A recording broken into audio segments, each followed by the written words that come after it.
There is a doctor in the house. As a matter of fact, a doctor who delivered 4,000 babies. That's a lot of babies to bring into this world. He and his wife Carol have 5 children, like Deanna and I. They have 18 grandchildren. They have a good lead on that. Graduated from Duke University School of Medicine, went to the same school as one of our kids, so that's a pretty good way to identify with a great national leader. And frankly, Congressman Paul, the great thing about Congressman Paul is that he has been delivering this message for a long time. And frankly, there's a lot of folks in Washington who weren't listening, but they're listening now. And I remember Congressman Paul's messages of 10 years ago when so many in Washington's establishment would not pay too much attention to how much attention they're paying to his message today. And I've always had a warm spot for all the right reasons for a man who, in spite of the numbers, stands up for what he believes in and fights for what he believes in. And this gentleman has never stopped fighting for his beliefs, and frankly, they're beliefs that more and more Americans share today. And so I want you to join me in giving a warm welcome to Congressman Ron Paul.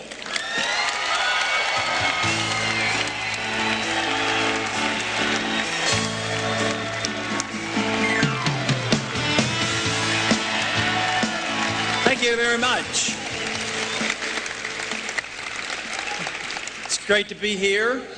A lot of enthusiasm. We have a lot of major problems. We have a lot of major problems in this country, but you know what? There's a revolution going on in this country today. And it's a very healthy revolution. It's been going on especially for the last 4 or 5 years, and it has been designed to deal with the problems that we have, because we have drifted far too away from our Constitution, our individual liberties, a sensible foreign policy, and the American people are not only tired of it, they're sick of paying for it because we're out of money and we have to do something about it. But I see the crisis that we're in basically as an attack on liberty. Personal liberty solves a lot of problems. That's what our country was all about. The founders understood this. They detested the king. The king was abusive with the military, detested the taxes, detested the abuse of civil liberties. So they knew and understand exactly what liberty meant. That meant that people had a right to their life. They had a right to their liberty, and it didn't come from the government. It came from our Creator. And they also believed that you had the right to keep the fruits of your labor. They did not give us an income tax, and that was a precise reason we got that income tax later on. The 20th century was not kind to us, was not kind to our financial situation, our debt, our foreign policy, our monetary policy. You know, 1913 was a bad year. It was sort of unlucky.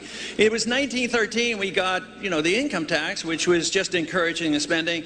But we also got another bureau that became very detrimental, and someday we're going to get rid of it, and that is the Federal Reserve System of 1913. Now, the reason the Federal Reserve is so important, and one of the major reasons I got involved in politics many years back, was in 1971, we severed all linkage of our money to gold, which meant that the founders' ideas were rejected. The founders understood something about the runaway inflation of the continental dollar. So they put in the Constitution, you can't use anything except gold and silver as legal tender, and you can't print money. Matter of fact, in 1792, when they wrote the first Coinage Act, they said that anybody who committed counterfeit, that they would get the death penalty. That's how serious they thought it was. But there's been a lot of counterfeiting going on lately, so I don't know whether we'll ever get around to invoking the death penalty.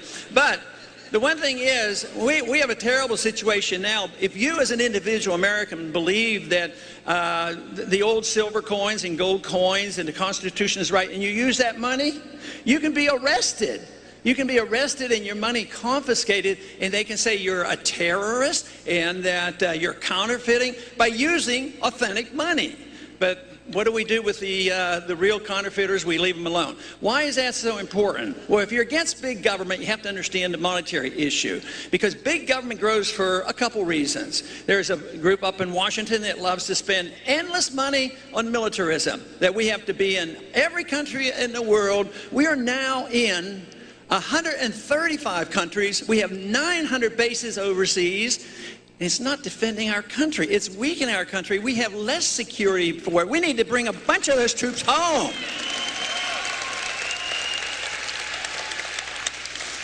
But we also spend endlessly for the entitlement system. The entitlement system is based on a concept that totally rejects the issue of rights. You have a right to your life and your liberty, and you should have the right to what you earn. But the entitlement system says you don't have a right to keep what you earn. People who want something from you, they can send a government agent to steal it from you and give it to them, and that's called an entitlement. Believe me, we've had quite a few generations now that believe in this, and when their goods and services aren't forthcoming, they're going to be very upset, and a bunch of them are getting pretty upset already. But the real reason the entitlement system is so dangerous is the entitlement system is sold on the idea that we're going to help the poor. Sure, help the poor. If you look carefully, you'll find out it helps the rich. And that's what the monetary system does, and that's what the entitlement system does. The best example of this is the housing bubble that we had. The housing bubble went on for a good many years. They inflated the currency, printed the money, everybody loved it. Then they had the Barney Franks of the world come in and say we have to have this Community Reinvestment Act and force banks to give bad loans. Sure, and the people bought the houses, and the price of the houses went up. They'd borrow more money against their houses. Permanent prosperity, they claim. But guess what? The bubble that was truly predicted by the Austrian free market economists came, and it burst. It collapsed. So both political leaders, both parties went, and they said, we got to bail them out. It's a disaster, or we'll have a depression. And the truth is, if they hadn't bailed them out, Wall Street would have had a depression, not the people. But So we bailed out the people who made a lot of money. They were in the financing business. They were in the building business. They were in the mortgage business. They were in the derivatives business. And they talked this country, and unfortunately, they dumped it all on you. So they bailed out the people who ripped us off and dumped those securities on us. The Federal Reserve now, with money they created out of clear air, they hold $1 trillion of derivatives and worthless assets. That's why your money value goes down. That's why your prices go up. That's why medical care costs too much. That's why education costs too much. So it's this whole concept of money coming to the rescue of the rich and dumping on the poor. Yet how often do we as libertarians and conservatives get blamed and say, oh, you mean you don't want the government taking care of everybody? You heartless people, you have no compassion.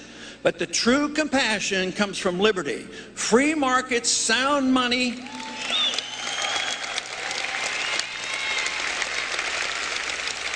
is the answer to our economic woes. The one thing it won't do, it won't create perfect economic equality, and that's what the socialists want. Perfect economic equality. And they're pretty good at achieving it at a very, very low level. And people are equally poor. That's not what we want. What we want is opportunity for people to work and keep what they earn. We need the government to be involved. It's not like the government shouldn't exist, but the government